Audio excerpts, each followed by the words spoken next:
पानी है, पानी को मथने से कुछ मिलेगा क्या? बोले ऐसा तो नहीं है महाराज, ये तो गलत कह रहे हैं आप लोग। देखो भाई आपको हम बता रहे किसका मंथन है। महेंद्राचल पर्वत क्या है? बोले यही हमारा मन है।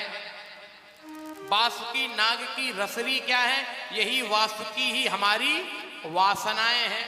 वासनाओं की रसरी में एक तरफ है देवता, तो इसी मन में एक तरफ है दैवीय गुण, क्षमा, करुणा, उदारता, दया।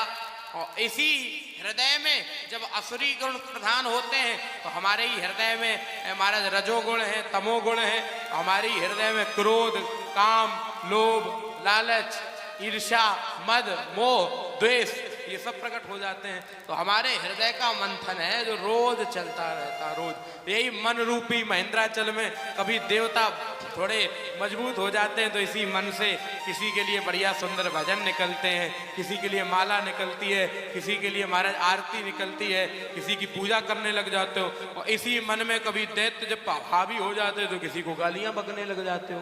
निकलता तो मन ही से है ना, मन से तो अलग नहीं है ना। ऐसे ही ये मन रूपी महेंद्राचल है। इसी में जब देवता हावी हुए तो अमृत और दैत्य हावी हुए तो विष। मंथन प्रारंभ हुआ। पहले नंबर पे हलाहल नाम का विष निकला। सबसे कहा ले लो ले लो ले लो, कोई तैयार नहीं हुआ। भगवान शंकर को दे दिया गया। बाबा विषपान कर गए, भाव सहित विष खाए गए। शंभु भये जगदीश, बिना मान अमृत पियो, राहु कटायो शीस। बाबा ने अमृत पान कर दिया। बाबा का जो हमारा जहर है जो पिया है वो जहर भी अमृत बनकर के गले में अटक गया। इसी गले को बाबा के इसी स्वरूप को बोला गया नीलकंठ। बोलो नीलकंठ महादेव की। बाबा का कंठ नीला पड़ गया। इनके 8 नाम हैं। अशोकस्य, विशोकस्य, नंदिनः पुष्टिवर्धना, हेमतुंडो मणिग्रीव, स्वस्तिको च अपराजिता। ये नीलकंठ भगवान के 8 नाम हैं। अशोक, विशोक, नंदन, पुष्टिवर्धन, हेमतुंड, मणिग्रीव, स्वस्तिक, अपराजित। इसके बाद में वर्णन सुनाते हैं महाराज कि अमृत का मंथन हुआ तो सबसे पहले हलाहल नाम का विष निकला। फिर लक्ष्मी मैया निकली वरमाला लेकर के। तो अब जब जहर निकला तो सब कहने लगे हम नहीं लेंगे, हम नहीं लेंगे।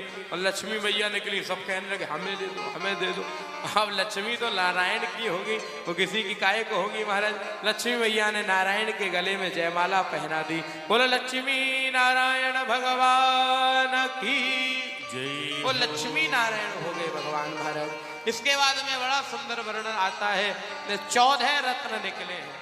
श्री रंभा विसुबारुणी, अमीय शंख गजराज, धनवंतरि सुरधेन तरु, कल्पमणि अरुबाज।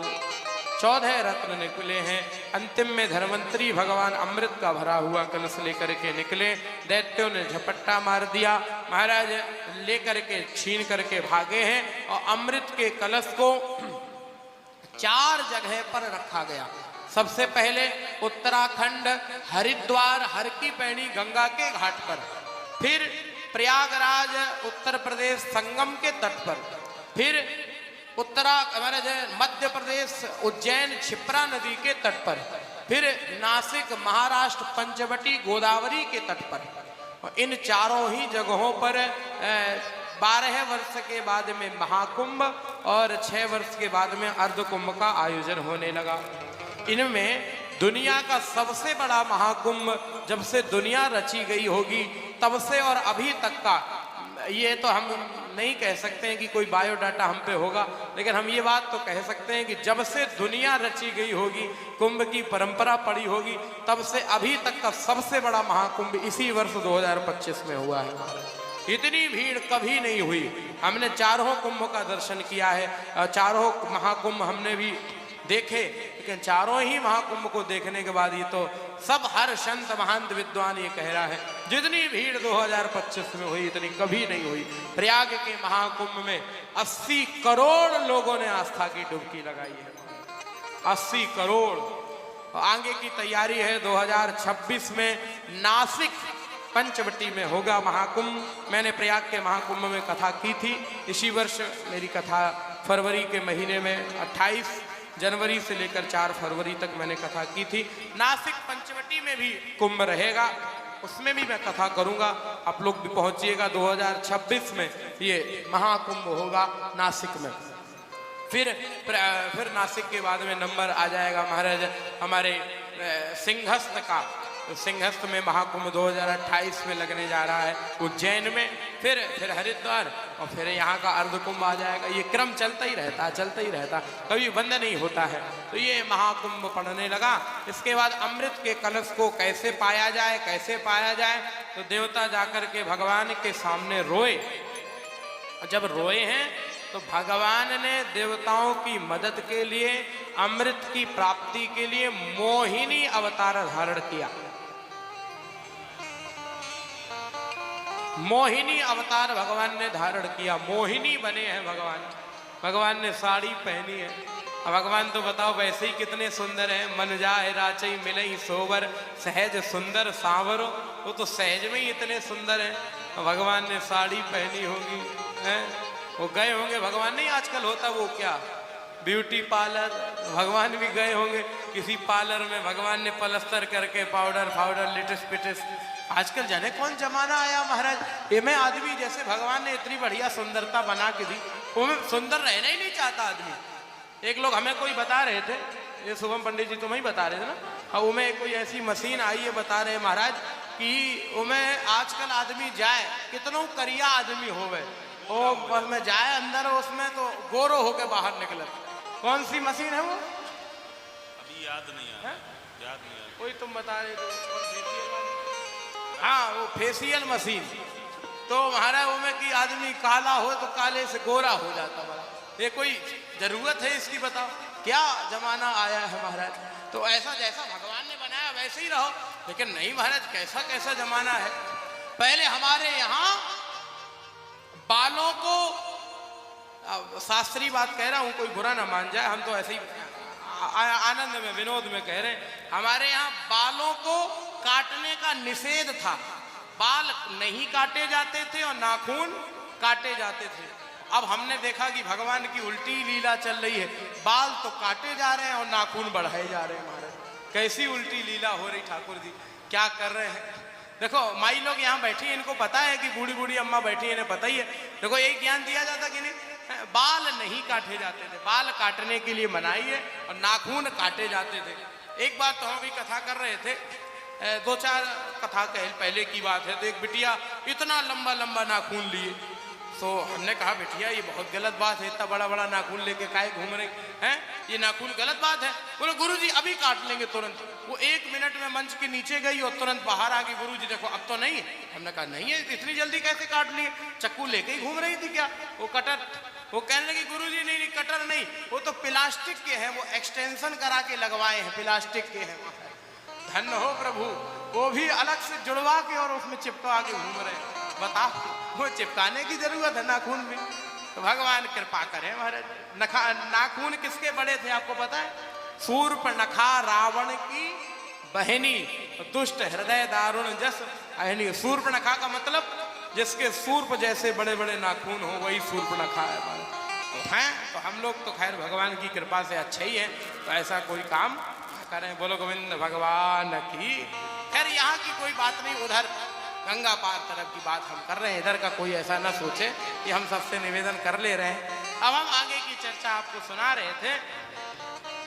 आज धनवंतरी भगवान अमृत का कलश तो खो बैठे हैं, तो भगवान मोहिनी बने हैं। भगवान ने साड़ी पहनी है, श्रृंगार किया है, बड़ा सुंदर वेश बनाया है। कितने अच्छे लग रहे होंगे भगवान, बताओ। तो सहज में ही इतने सुंदर हैं। आज साड़ी पहन करके भगवान मोहिनी बन करके आए, तो देवता और दानव दोनों ने देखा। देवताओं ने मोहिनी में देखा, दैत्यों ने मोहिनी को देखा। अब को देखा में देखा क्या मतलब? इधर देखो हमारी, बोलो एक सूत्र, बोलो हमारे साथ, बोलो एक सूत्र, बोलो।